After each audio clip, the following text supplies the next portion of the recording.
Malayali from ഇന്ത്യയുടെ കഥ കോപ്പിയടിയോ? Social മീഡിയയിൽ വൈറലായി ഒരു ഫേസ്ബുക്ക് കുറിപ്പ്. ഈ ഒരു വിഷയത്തെപ്പറ്റി പൂർണ്ണമായി അറിയാൻ ഈ വീഡിയോ മുഴുവനായി കാണുക. മിഴി ഫിലിംസിൻ്റെ ഒരു പുതിയ വീഡിയോയിലേക്ക് എല്ലാവർക്കും സ്വാഗതം. അപ്പോൾ വീഡിയോയിലേക്ക് കടക്കുന്നതിന് മുമ്പായിട്ട് ഇതുവരെ നിങ്ങൾ നമ്മുടെ ചാനൽ സബ്സ്ക്രൈബ് ചെയ്തിട്ടില്ലെങ്കിൽ ചാനലൊന്ന് സബ്സ്ക്രൈബ് ചെയ്തതിന് ശേഷം വീഡിയോ തുടർന്ന് കാണുക. ജനഗണമന എന്ന ചിത്രത്തിന് ശേഷം ഡിജോ ജോസ് ആൻ്റണി സംവിധാനം ചെയ്ത നിവിൻ പോളി ചിത്രം മലയാളി ഫ്രം ഇന്ത്യക്കെതിരെ സോഷ്യൽ മീഡിയയിൽ കോപ്പിയടി ആരോപണം. ഇന്ന് തിയേറ്ററുകളിൽ എത്തിയ ചിത്രത്തിൻ്റെ തിരക്കഥ കോപ്പിയടിയാണെന്ന തരത്തിലാണ് സോഷ്യൽ മീഡിയയിൽ പങ്കുവെക്കപ്പെട്ട ഒരു പോസ്റ്റിൽ പറയുന്നത്. കുഞ്ചാക്കോ ബോബൻ, ബിജു മേനോൻ എന്നിവർ പ്രധാന വേഷത്തിലെത്തിയ ഓർഡിനറി എന്ന ചിത്രത്തിൻ്റെ തിരക്കഥാകൃത്ത് നിഷാദ് കോയ എന്ന വ്യക്തിയാണ് ഇന്നലെ തൻ്റെ ഫേസ്ബുക്ക് പേജിലൂടെ നാളെ റിലീസാകുന്ന ഒരു സിനിമയുടെ കഥ പ്രവചിച്ചാലോ എന്ന് തുടങ്ങുന്ന കുറിപ്പ് പങ്കുവച്ചത്.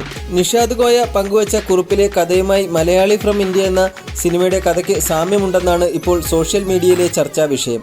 എന്നാൽ പങ്കുവച്ച പോസ്റ്റ് പിന്നീട് നിഷാദ് കോയ ഡിലീറ്റ് ചെയ്യുകയും ചെയ്തിരുന്നു. നിഷാദ് കോയയുടെ ഫേസ്ബുക്ക് പോസ്റ്റ് ഇങ്ങനെയാണ്: നാളെ റിലീസാകുന്ന ഒരു സിനിമയുടെ കഥ പ്രവചിച്ചാലോ? കണ്ണൂരിലെ ഒരു ഗ്രാമത്തിലെ സംഖ്യയായ കഥാനായകൻ തൻ്റെ രാഷ്ട്രീയ പ്രവർത്തനവും മറ്റുമായി ജീവിച്ചു പോകുന്നതിനിടയിൽ രാഷ്ട്രീയ എതിരാളികളുമായി ഉണ്ടാകുന്ന പ്രശ്നങ്ങൾ കാരണം നാട്ടിൽ നിന്ന് മാറി നിൽക്കാനുള്ള തീരുമാനത്തിൽ തൻ്റെ സുഹൃത്തു വഴി ഗൾഫിലെത്തുന്നു. അവിടെ താൻ ജോലി ചെയ്യുന്ന സ്ഥാപനത്തിലെ പാകിസ്ഥാനിയുടെ കൂടെ റൂം ഷെയർ ചെയ്യേണ്ടി വരുന്ന കഥാനായകനും പാകിസ്ഥാനിയുമായി ഉണ്ടാകുന്ന നർമ്മരസങ്ങൾ ഉള്ള രാഷ്ട്രീയ ആക്ഷേപഹാസ്യ മുഹൂർത്തങ്ങളിലൂടെ വികസിക്കുന്ന കഥയ്ക്ക് ഇടയിൽ കമ്പനിയുടെ ആവശ്യത്തിനായി ശത്രുക്കൾ ആയ കഥാനായകനും പാകിസ്ഥാനിക്കും ഒരു നീണ്ട യാത്ര പോകേണ്ടി വരുന്നു. രണ്ട് ശത്രുക്കൾ ഒരുമിച്ച് നടത്തുന്ന യാത്രക്കിടയിലുണ്ടാകുന്ന അപ്രതീക്ഷിത സംഭവവികാസങ്ങളെ തുടർന്ന് മരുഭൂമിയിൽ അകപ്പെട്ടു പോകുന്ന കഥാനായകനും പാകിസ്ഥാനിയും രക്ഷപ്പെടാനായി നടത്തുന്ന ശ്രമങ്ങൾ. സർവൈവൽ എന്ന സത്യത്തിന് മുന്നിൽ ശത്രുത മറന്ന് ഒരുമിച്ച് ജീവിതം തിരിച്ചുപിടിക്കാനുള്ള ശ്രമത്തിനിടയിൽ പാകിസ്ഥാനി മരണപ്പെടുന്നു. തുടർന്ന് പാകിസ്ഥാനിയുടെ കുടുംബത്തിനായി നടത്തുന്ന ഒരു സഹായത്തിൻ്റെ പേരിൽ നിയമവ്യവസ്ഥയുടെ പിടിയിൽ അകപ്പെടുന്ന കഥാനായകൻ തൻ്റെ നിരപരാധിത്വം തെളിയിക്കാൻ നടത്തുന്ന ശ്രമങ്ങൾ. ശേഷം ഭാഗം സ്ക്രീനിൽ.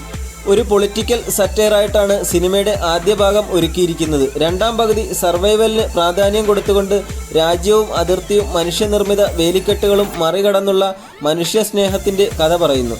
കഥാനായകന് കുടുംബവും പ്രണയവും ഒക്കെ ഉണ്ട് കേട്ടോ. ഇത്രയുമാണ് അദ്ദേഹത്തിൻ്റെ ഫേസ്ബുക്ക് കുറിപ്പ്.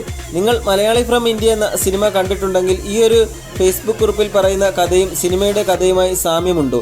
നിങ്ങളുടെ അഭിപ്രായങ്ങൾ നിങ്ങൾ കമൻറ്റ് ബോക്സിൽ രേഖപ്പെടുത്തുക. കൂടാതെ നിങ്ങൾ ഈ ഒരു സിനിമ കണ്ടിട്ടുണ്ടെങ്കിൽ ഇതിൽ നിവിൻ പോളിയുടെ അഭിനയത്തെ പറ്റിയുള്ള നിങ്ങളുടെ വ്യക്തിപരമായ അഭിപ്രായങ്ങളും കമൻറ്റ് ചെയ്യുക. ഇന്നത്തെ വീഡിയോ ഇഷ്ടപ്പെട്ടെങ്കിൽ ലൈക്ക് ചെയ്യുക. കൂടുതൽ സിനിമ വാർത്തകൾക്കും വിശേഷങ്ങൾക്കുമായി നമ്മുടെ യൂട്യൂബ് ചാനൽ ഒന്ന് സബ്സ്ക്രൈബ് ചെയ്യുക.